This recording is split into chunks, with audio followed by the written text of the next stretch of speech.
हम आपका आज एक विवाह गीत सुनावते ही। आप सब विवाह गीत सुने। विवाह का समय चलत बा और सुन के कमेंट में जरूर बताओ कि आपका ये विवाह कैसे लाग, तो आगे आपका और सुना और कोशिश करब। यही पार गंगा वही पार जमुना, बिचवा में लागी फूलवारी रे।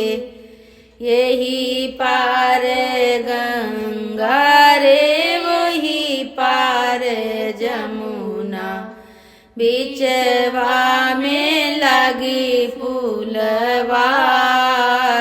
रे। तेही तरे बैठे हैं दुल्हे कवन रामा, हथिया चरई फूलवारी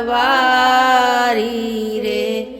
तेही तरे बैठे हैं दुल्हे कवन रामा, हथिया चरई फूलवारी रे।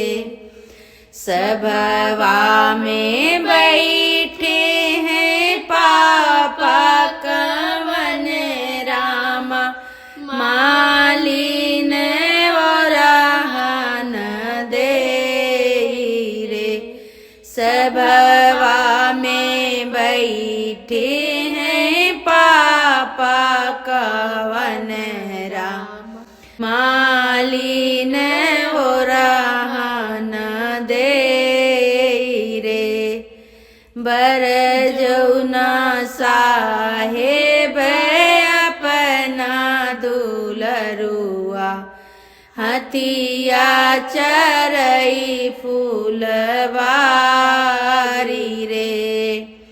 बर जौना साहेब अपना दुलरुआ, हथिया चरई फूलवारी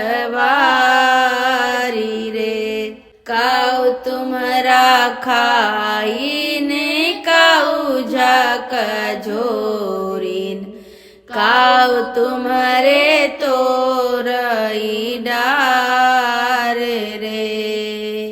कमने बिरिछ तरे उतरे दुलरुआ, हथिया चरई फूलवारी रे। कमने बिरिछ तरे उतरे दुलरुआ, हथिया चरई फूलवारी रे। पान मोरा खाइन लवंग झक झोरिन, लवंग के तोड़त हैं डारी रे। पान मोरा खाइन लवंग झक झोरिन, लवंग के तोड़त हैं डार रे। चंदन वृक्ष तरे उतरई दुलरुआ, हथिया चरई फूलवारी रे। चंदन वृक्ष तरे उतरई दुलरुआ, हथिया चरई फूलवारी रे।